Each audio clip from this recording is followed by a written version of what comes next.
Okey, Assalamualaikum dan selamat pagi semua. Okey, jadi untuk kelas hari ini kita akan masuk 3.3 iaitu sistem pencernaan manusia. Okey, jadi saya harap kamu semua sihat dan hashtag kita jaga kita, betul? Okey, jadi untuk sistem pencernaan manusia, kita punya standard pembelajaran 3.3.1 iaitu menghuraikan dan berkomunikasi mengenai pencernaan. Jadi, apa objektif untuk kelas kita hari ini ialah kita harap kita dapat menghuraikan ataupun kita dapat menyatakan mengenai proses pencernaan manusia. Okey, sebelum tu kita kena tahu dulu ataupun kita kena kenal dulu pencernaan makanan ni apa sebenarnya. Maafkan saya.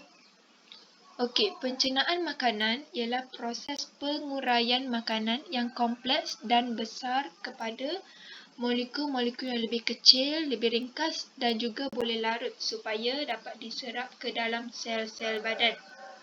Okey, jadi maksudnya kata ringkasnya, okey, contoh kita makan, kita makan nasi ke, kita makan buah ke. Jadi apabila kita makan, dalam mulut kita akan gigit, kita akan kunyah, betul?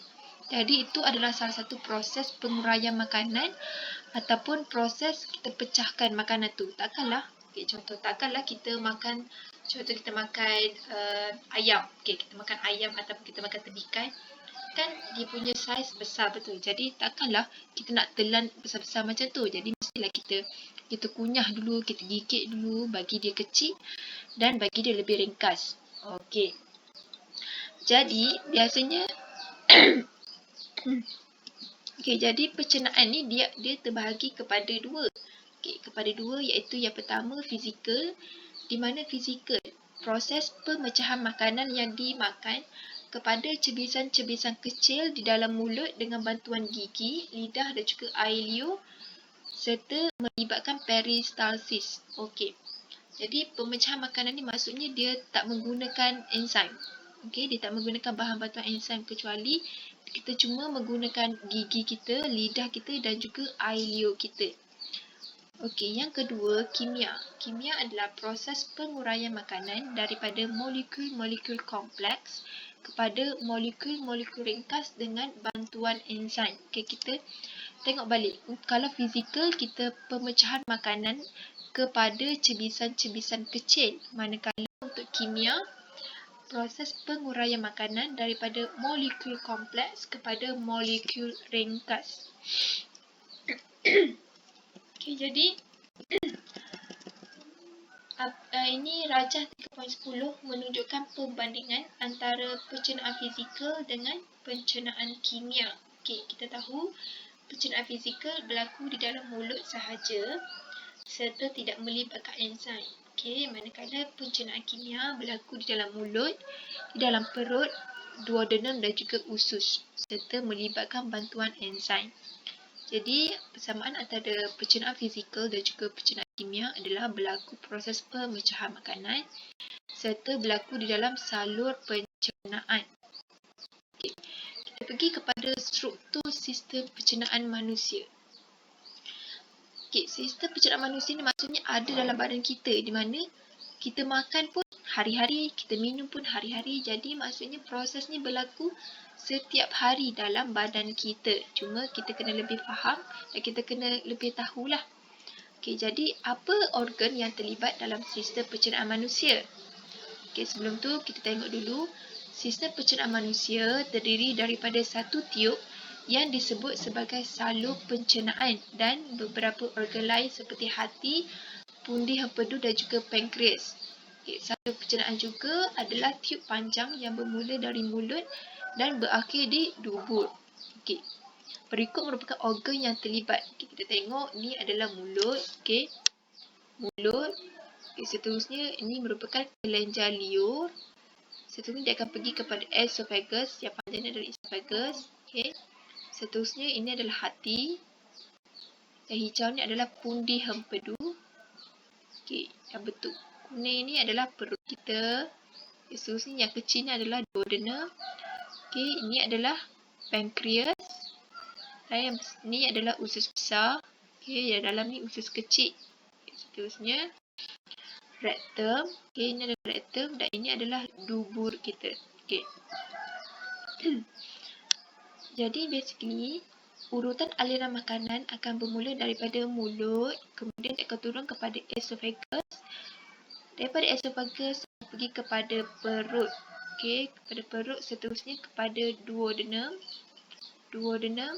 Seterusnya pada usus kecil, usus besar, rectum dan akhir sekali adalah dubur. Okey, kita tengok dengan lebih mendalam. Okay, aliran makanan dalam salur pencernaan.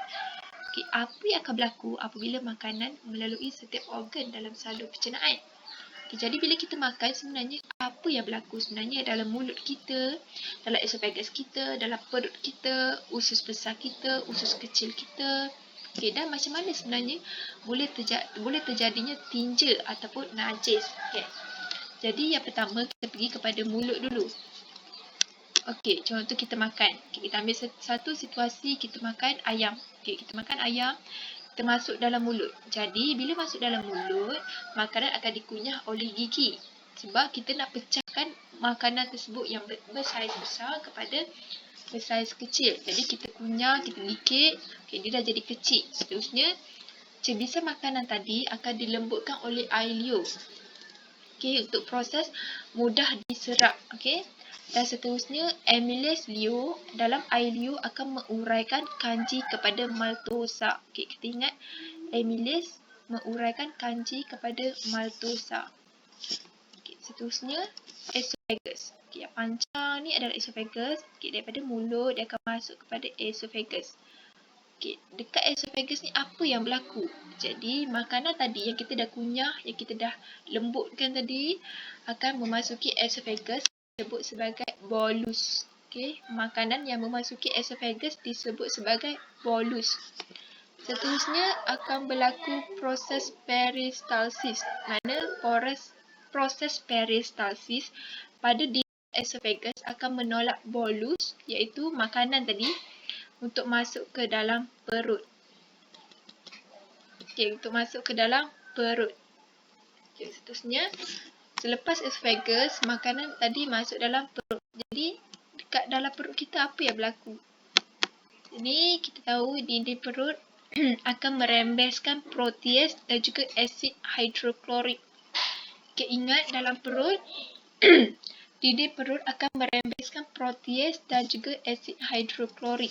Okey, jadi apa fungsi asid hidroklorik dan juga protease? Okay, asid hidroklorik akan mengaktifkan protease dan juga membunuh bakteria di dalam makanan yang masuk ke dalam perut. Okay, tak semestinya semua makanan yang kita makan ni tak ada bakteria. Maksudnya tak semestinya bersih. Mungkin kita tak nampak dah ada lalat ke apa ke kan. Jadi asid hidroklorik dia akan mengaktifkan protease dan membunuh bakteria. Okay, seterusnya protease akan mencernakan protein kepada polipeptid atau polipeptida. Okey, ingat protease akan mencernakan protein kepada polipeptida.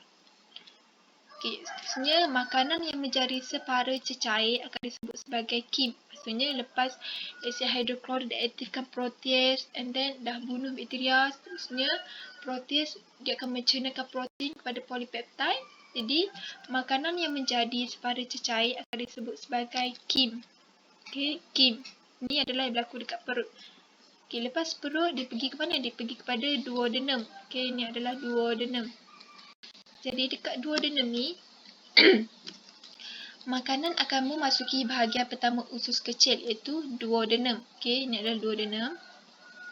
Duodenum. Okey, jadi hati akan menghasilkan jus hempedu, seterusnya disimpan oleh pundi hempedu. Okey, hati akan menghasilkan jus hempedu dan disimpan oleh pundi hempedu. Jus hempedu pula akan mengimulsikan lemak menjadi titisan kecil dan meneutralkan asid dalam KIM.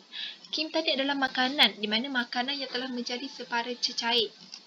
Okey. Seterusnya, pankreas akan menghasilkan jus pankreas yang mengandungi enzim amylase, enzim protease dan juga lipase. Okey, dekat dalam duodenum ni akan ada 3 enzim iaitu amylase, protease dan juga lipase. Okay, amylase pancreas akan mencernakan kanji menjadi maltosa. Protease akan mencernakan polipeptida menjadi dipeptida. Lipase akan mencernakan lemak menjadi asid lemak dan juga glycerol. Okay. Ingatlah, dekat dua akan ada 3 enzim, iaitu enzim amylase, enzim protease dan juga enzim lipase. Okey, lepas dah pergi kepada duodenum, dia akan masuk kepada usus kecil pula. Okey, dia akan masuk kepada usus kecil. Okay, jadi dekat usus kecil apa yang berlaku? Usus kecil akan merembeskan enzim maltase, enzim protease dan juga enzim lipase. Okey. Maltase akan mencernakan maltosa menjadi glukosa. Protease akan mencernakan dipeptida menjadi asid amino. Dan lipase akan mencernakan lemak menjadi asid lemak dan juga glycerol. Okay, dekat duodenum ada 3 enzim iaitu enzim amylase, enzim protease dan juga enzim lipase. Tapi dekat usus kecil 3 juga, tapi enzim maltase, enzim protease dan juga enzim lipase. Okay, lepas dekat usus kecil dia akan pergi kepada usus besar. Okay, lepas usus kecil dia akan masuk pada usus besar. Okay. Dekat usus besar, di mana makanan yang tidak tercerna akan memasuki usus besar. Okay. Maksudnya makanan yang tak dapat dicernakan, okay, tak dapat dicernakan akan memasuki usus besar, di mana akan berlaku proses penyerapan semula air. Okay, proses penyerapan semula air. Okay. Jadi umumnya dekat usus besar ni awak kena tahu makanan yang tidak tercerna akan masuk pada usus besar. Okey, lepas usus besar dia akan pergi kepada rektum. Okey, rektum ni. Rektum seterusnya dubur. Okey, so apa yang berlaku dekat rektum? Makanan yang tidak tercerna dikenali sebagai tinja ataupun najis.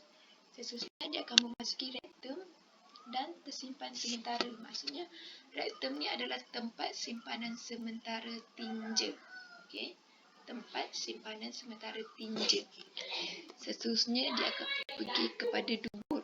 Okey, dubur ni tinja akan disingkirkan dari badan melalui dubur. Maksudnya waktu kita membuang tu lah. Okey, betul. Okey. Jadi ini adalah sistem pencernaan manusia yang maksudnya berlaku tiap-tiap hari dalam badan kita. Okey. Seterusnya badan kita menghasilkan enzim. Jadi fungsi enzim ini adalah untuk mempercepatkan tindak balas pencernaan makanan. Jadi kita tahu dah contoh-contoh enzim yang terlibat. Okey, kita ada amylase, kita ada protease, kita ada lipase, kita ada maltase. Okey. Banyak lagi lah.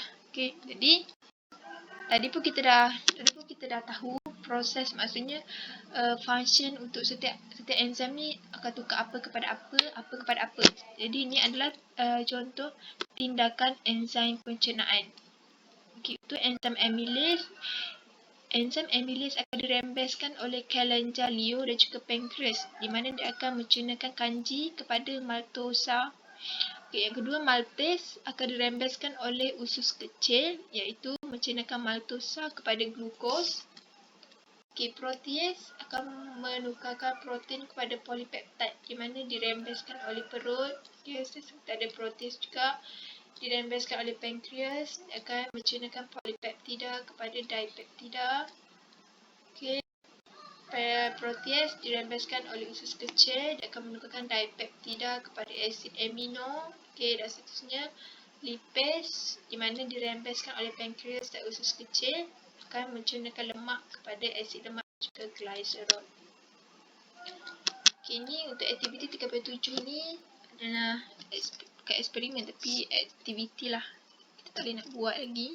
Sebab bahan ni kita perlukan ampaian kanji 1%, larutan iodin, larutan benedit dan juga air suling.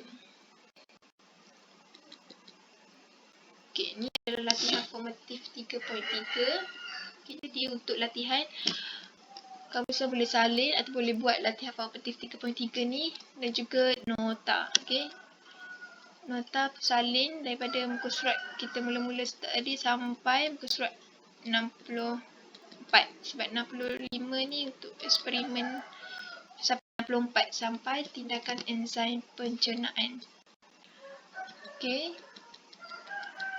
Jadi basically rumusan untuk kelas hari ni, maksudnya proses pencernaan ni yang berlaku hari-hari dalam badan kita. Kita tahu ke kita tak tahu ke, dia memang akan berlaku dalam badan kita. Jadi kita kena ambil cakna lah, ataupun kita kena ambil tahu. Dia sebab dia berlaku dalam badan kita. Kalau kita tak ambil tahu, macam mana kan? Okay. Jadi dia pentinglah sistem pencernaan manusia ni. Jadi itu sahaja untuk kelas hari ni. Okey, sekian, terima kasih. Assalamualaikum.